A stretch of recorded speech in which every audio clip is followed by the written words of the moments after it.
Good afternoon and welcome to Nutmeg Sports on the HAN Network. Frank Granito in studio today on Wednesday, June 21st with Kevin Coleman and John Kovach.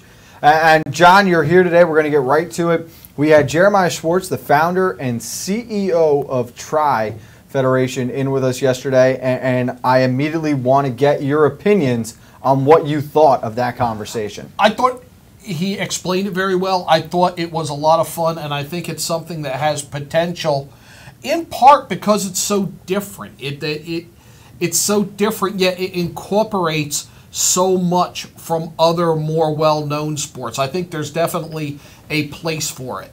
Well, in trying to describe it, Kevin, to a couple of friends after they saw what we had done, I was stuck saying, you know, it's a combination of 4 or 5 sports, and I don't have a way to explain it besides that. And that's the funny part of it, because you mentioned what Jeremiah said yesterday during the interview, is that, you know, this is a game that gets picked up pretty fast. And considering how many sports are combined into one, you mentioned it, rugby, soccer, football, lacrosse, basketball, just to name a few, you already expect that to be a little difficult to, you know, once you start to learn this game. But he said that, you know, athletes pick this up pretty quick. So I think John is absolutely right. I think this is a sport that can easily be able to take off. And I think especially at the high school level, you know, you look around at these athletes, especially here in Connecticut, I think we've already seen it in Bridgeport. It's been able to take off, and I think they can continue to push forward. And I just want to interject quickly, John, before you go. You mentioned athletes pick it up very quickly, which would explain why I was much better than you when we were trying it out in the parking lot yesterday. Listen. Go ahead, John. I am not breaking you two up today. No, but that was you know, so false. We got to take it outside. We were able to mess around with it a little bit, and it is something that you can get the sense of once you get past the few rules there are, the few boundaries you can't cross, where you've got to shoot from and all that. It is a game of just feel, athletic ability, and intuition where you've got all this open space. It's a true best versus best kind of sport, and you're trying to find new ways to make people miss, avoid people, get around defenders without having to use brute strength. Yeah, it's a ball advancement game. It's about finding or creating space. It involves kicking, it involves throwing, it involves shooting. You mentioned a number of sports there. I think there's a lot of team handball in it. You've got the 5-meter line, and the goal is outside that 5-meter line. So you have to take the shot a halfway decent distance from the goal, and it's not as easy as it looks. No, it was not that easy. But again, it's very tough to describe what you're doing, but.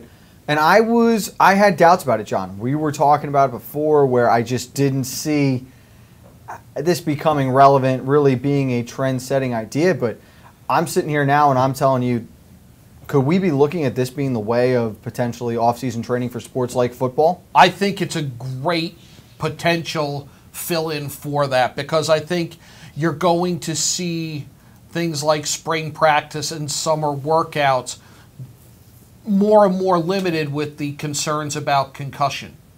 A lot of teams don't take spring practice anyway. There's pluses and minuses to that. But this would be a great summer conditioning. And what's nice about it, too, right now, it's not like doing a passing league or anything like that. It's just an activity with the team. You can practice running. You can practice getting open, finding space, get your timing down. Practice coverage, practice breaking up passes, and it's none of it's within football. Those are all football skills. The venue from which I come, and yet it's not football. So you're free to do it. I agree with John, just to jump in on what he's saying. I think, you know, you're absolutely right. I think it helps with the fitness level, especially during the off season. You want to get that workout in. This game actually provides that, and it provides a little more than you'd expect too. You're running a lot. You're getting that fitness in. You're getting that workout in, but it also helps you create a little bit. It allows you to, you know, expand your mind a little bit, because you have to really think on your toes. You have to think about what's coming up next. Keep your head on a swivel. And I think, you know, when I was playing soccer, we used to play handball to kind of get creative, and you know, you build that chemistry as well. I think if you use this as an off-season program, you talk about football. I don't know if there's a better way to bring a team closer than that than to play this game. Frank, you and I have both coached defensive backs, and I've coached linebackers as well. And how many times have you gotten on members of that unit about communication? talk to each other. Be on the same page. Know where everybody is. How often do you see that break down? I think that's crucial in try, and I think that's where it could make a huge difference in building communication, because you're not just communicating with the players on your team, you're communicating with somebody else too to possibly form an alliance, which is fantastic. Well, I can tell you right now that the reason I've lost so many hairs off my head is because of a lack of communication amongst defensive backs. with you. But for me, what stands out now is that when you turn it into a flag sport or to a touch sport, if you really want to get to the co-ed level, this forces defenders to have to break down. You get out of those poor habits of lunging, of diving, of leaving your feet, whereas now you're stuck there in a one-on-one battle.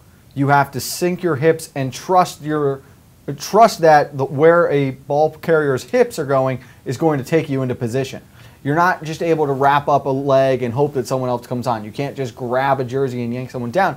You do have to force yourself to come to a stop, get in position, and try to apply this tag, which when you first thought about this game, John, you look at it and you think, oh, this is a great way to work on making defenders miss, or your vision of how to see people on spacing in a field. But the more Jeremiah talked about the advantages of those top-notch defensive backs coming back and playing the game, you did see a lot of benefits on the defensive side as well. Right now, I'm trying to visualize the game as we're having this conversation, and I'm trying to come up with, okay, what's going to work best here? Is this a man coverage sport, or is this a zone coverage sport? Am I going to want, we talk about stopping the ball carrier, but he can pass. Do we want him to latch onto the hip of an open player and stay stride for stride with him? Do we want to switch off when, are we going to see crossing routes?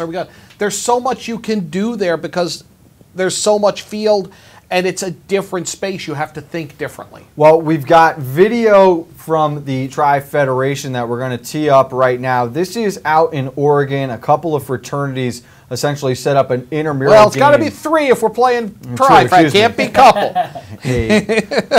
A group of 3 Oregon fraternities got together to play a game. And just as it's going on, I want to hear some commentary for you guys on both sports. Kevin, you can talk about some of the advantages we'll see for the soccer world. John, what you're getting out of this that could be helpful or beneficial to football players now, especially at the high school level here? Well, I think already off the bat, from what I've seen in this video, is that there's also basketball involved. You look at these, passes that you pretty much make in basketball. I mean, you throw a shot like that. It's also, we talk about how it's not easy to score in this game. We talked about that with Jeremiah yesterday.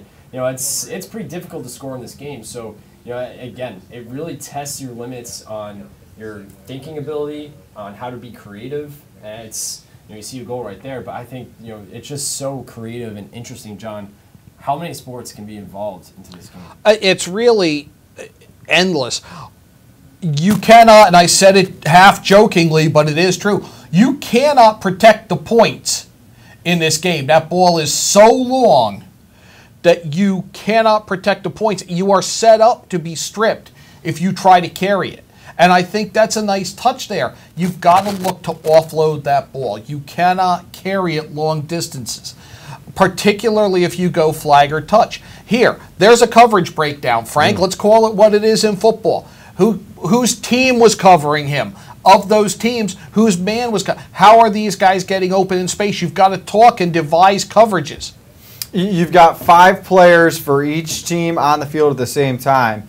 And you're right, it's interesting now where I think as this game continues to progress, and thank you again to Tri-Federation and, of course, the University of Oregon for one being the experiment in that. But do you start to see, okay, we're going to work in a zone kind of a scheme versus right now where you would just assume you walk onto a field and it's okay. At any point in time, if one of us has the ball, I'm responsible for John, I'm responsible for Kevin, and vice versa at the moment. Well, I think that's going to be your initial, is you're going to play man. That's just the easiest. And you're going to match up by you're on him, you're on him, you're on him. But you could see eventually where zone is developed, where you switch off, where you're in a bracket or a banjo type football concept. Can you play bump and can you bump a guy off a route?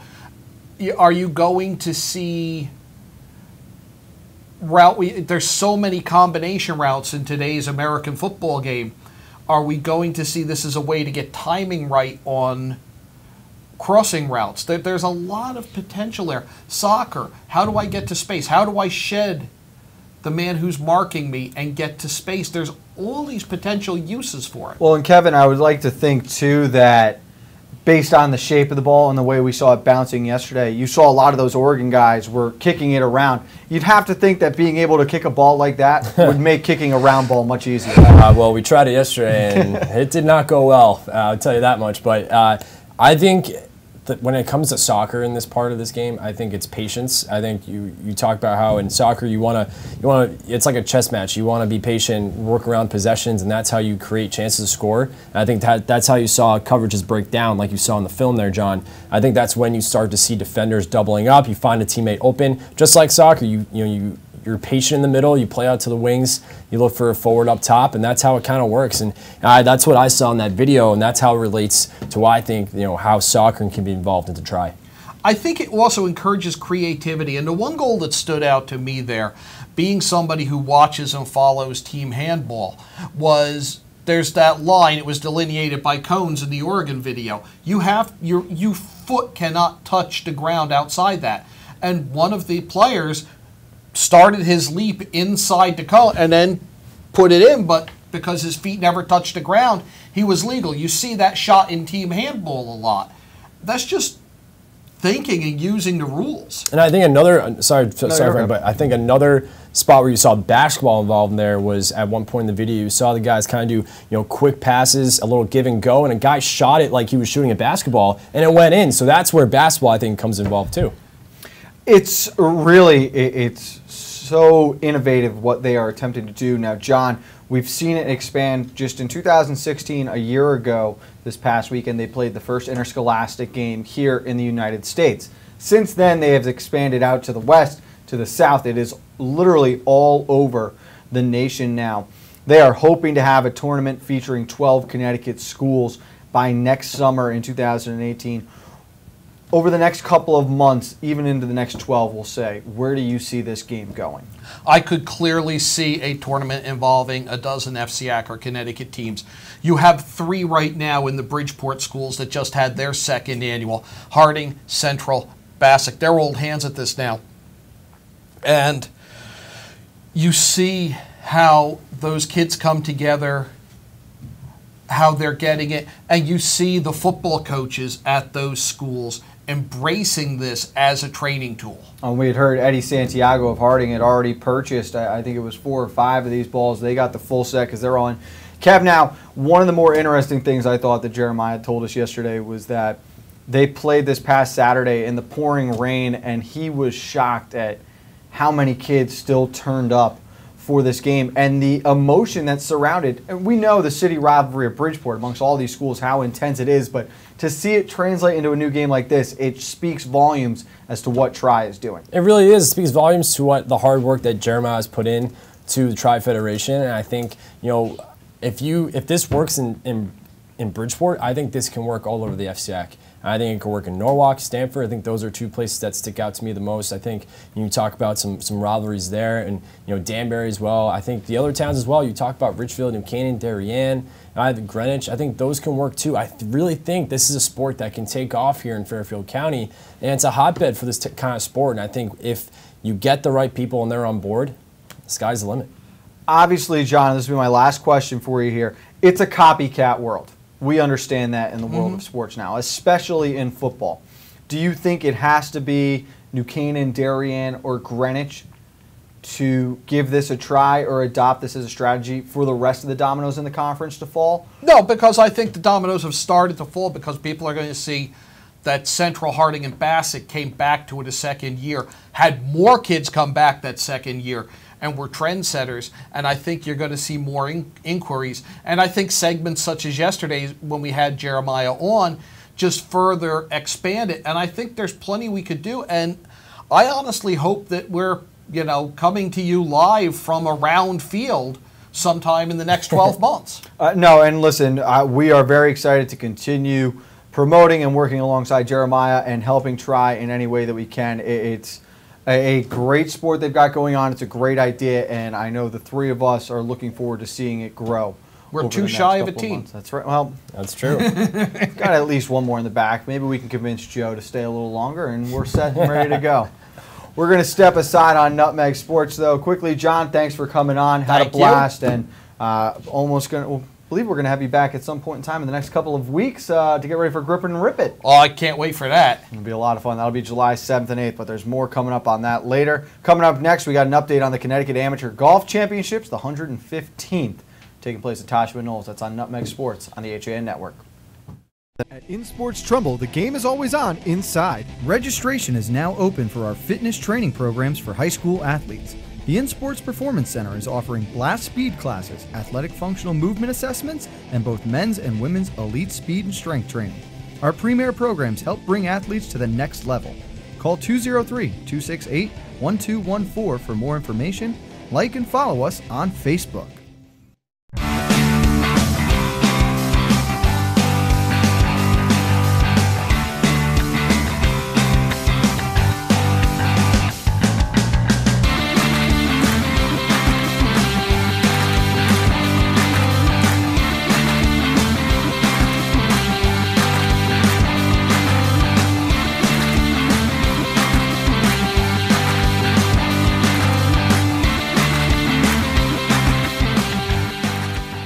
If you've ever thought about owning a motor coach or learning about what it's like to travel the open road in superior style and comfort, then contact Dave's RV Center in Danbury, Connecticut.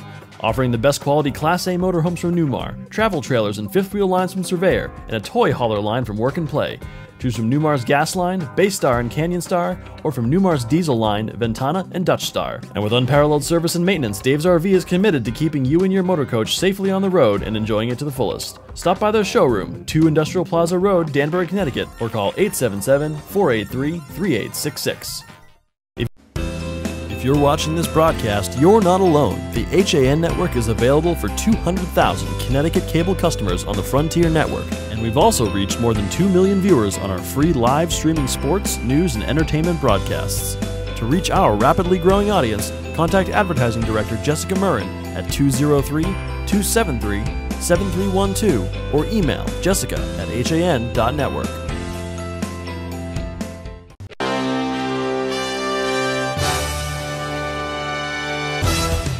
Give your day a jumpstart with the latest news, sports, weather, and more on Coffee Break, live on the HAN Network, weekdays at 11 a.m. Connecticut news doesn't get any more local than on Coffee Break.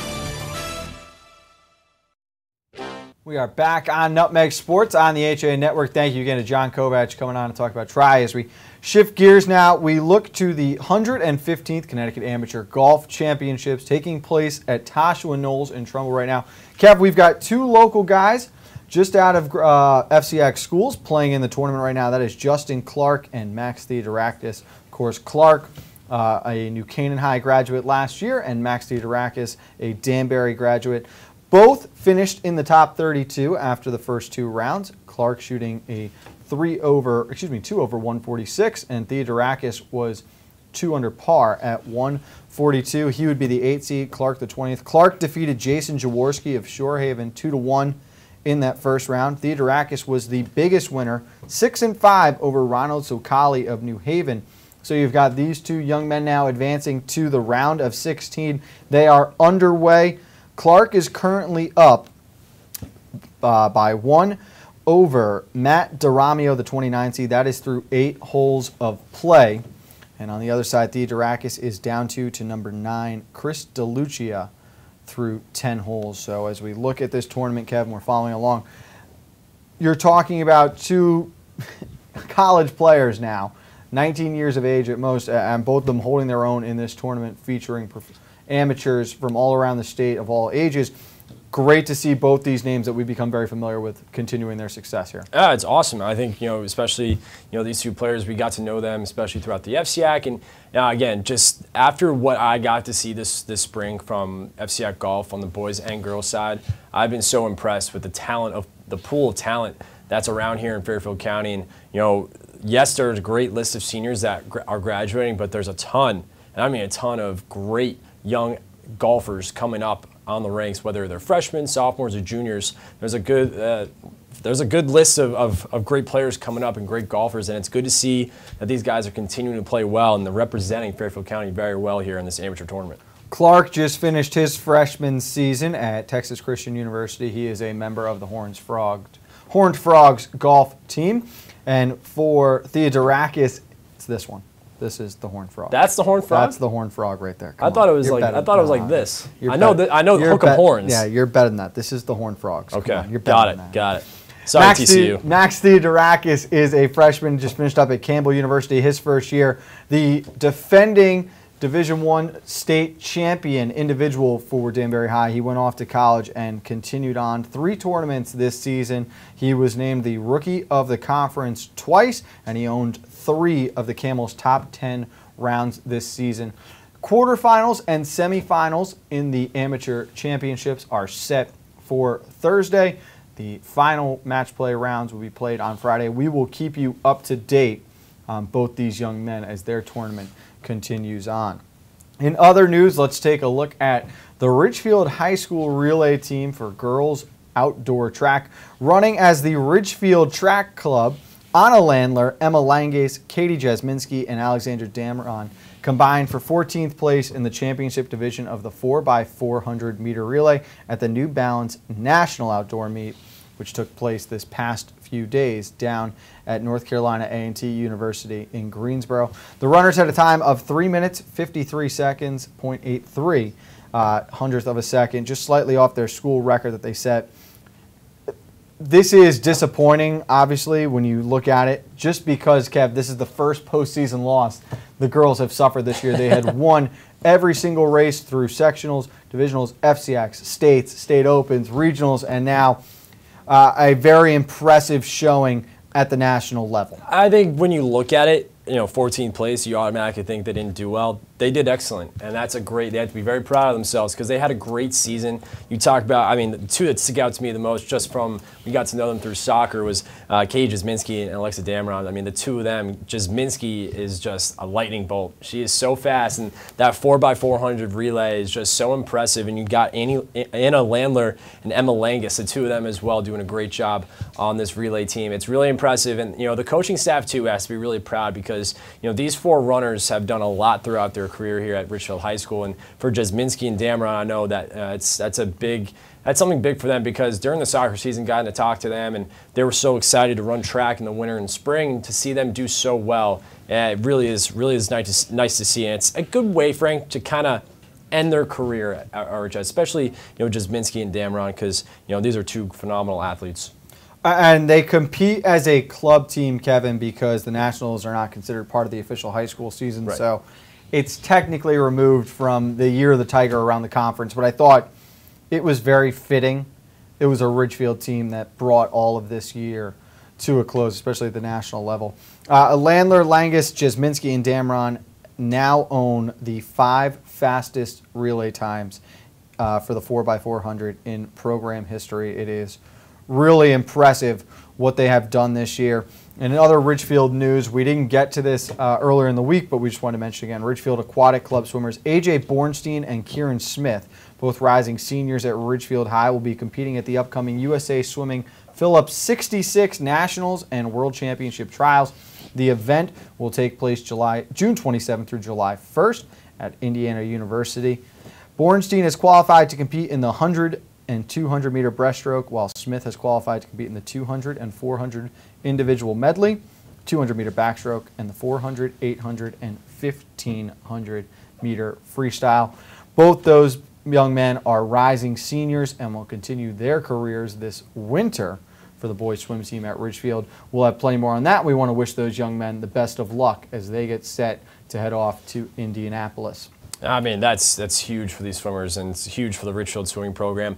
The swimming program has really taken off these last couple of years, Frank. And even when I was there, they were just on the rise. They had some great young talent. They had some, guys qualifying for the Olympics as well. So the Ridgefield, it's good to see that the aquatic team is still really doing very well. And these guys are going to have a great experience there at Indiana University. And we know how successful FCX swimming and diving is. Obviously, most associated with Greenwich when you think about a program that has won over 40 straight FCX titles. But we also want to give a big shout out to the Darien diving team. 3 members of the diving team earned All-American honors for their 1-meter diving performances this season. Senior Timothy Luz was named as an All-American for the 3rd time, while juniors Wiley Schmidt and Owen Stevens both earned their 2nd All-American nomination. So congratulations to those 3 young men on that accomplishment. And Timothy will be attending and diving for Yale University this fall. Oh, right down the road. There you go. Well, up the road. Oh, that's right. Up We're the road. going Yeah, to up, New down, south, north. Well, it's all When the you're same. in Ridgefield, you're always heading north. Most likely. Cap, we're going to step aside one more time. We've got more to come on Nutmeg Sports, though. We'll be right back after this on the HAN Network. You don't have to go far for authentic Neapolitan cuisine and renowned wood-fire pizza.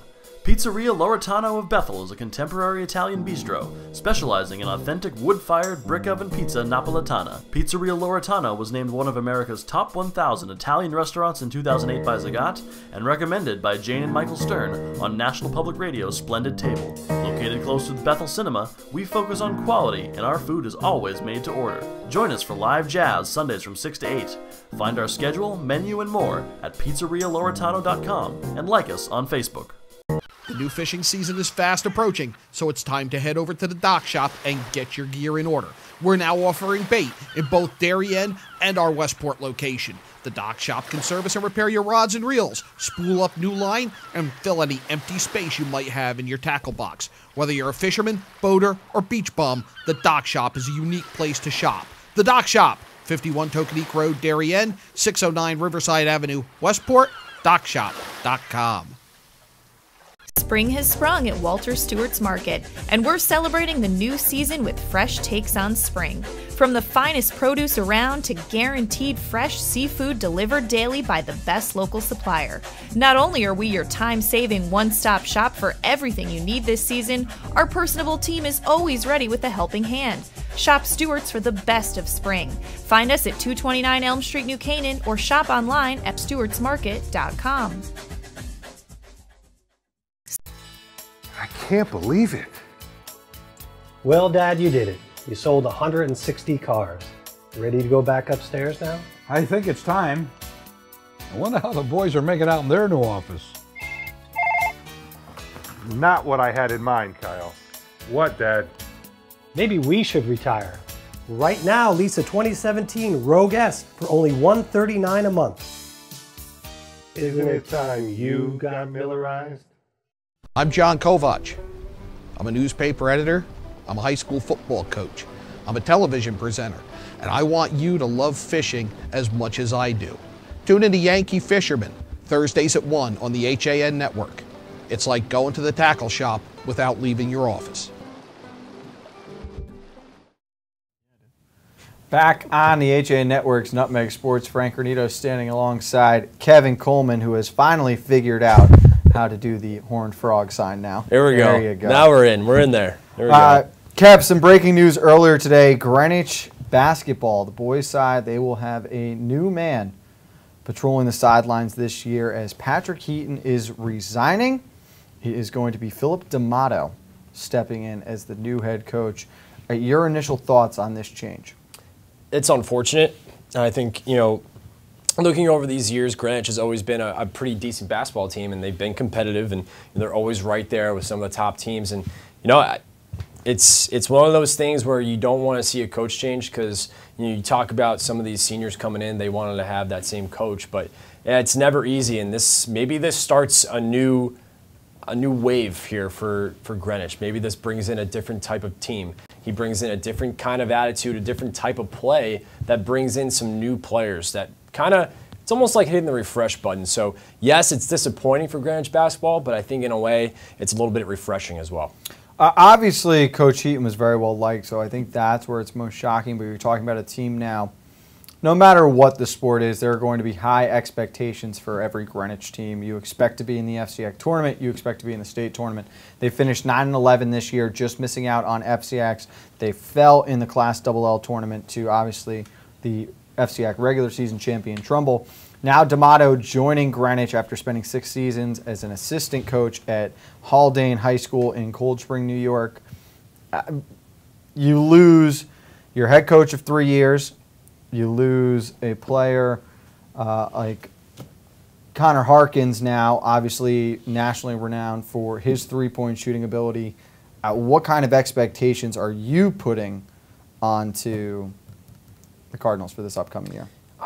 You know, it's tough because you're right. I think this is an athletic program that has high expectations. You're right. They expect in every sport to be in the FCIAC tournament, in the state tournament, and it's unfortunate they couldn't get there this year considering the great talent that Connor Harkins is. I mean, this guy is a lights-out three-point shooter. So, yes, it's unfortunate. I think they're definitely going to miss Connor Harkins next year. That's for certain.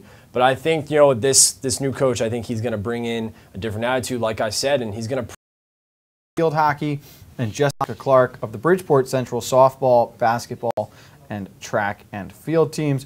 Very well-deserving two athletes that we've gotten to know now through their senior years. Maddie, of course, a captain along with Jessica as well, and they just, both on and off the field and courts, the example of what you want to see out of your student athletes. Oh, absolutely. And I think, you know, as well, I thought the two of them alone were great on the tour. I thought they were excellent when they were called upon to come on. You got to interview them on the FCIAC tour. I thought the two of them were great. Maddie Santora, of course, was great on the diamond at third base for the Black Knights in softball. We really enjoyed watching her because she's a great talent. And that, you know, that's a spot that the Black Knights are going to miss next year in the hot corner. So congratulations to them again. That is going to do it for today's Nutmeg Sports. One final update. Theodorakis is down 2 through 11 holes. Clark is up 1 through 10. Gig 'em. No, I'm just kidding. Go Frogs.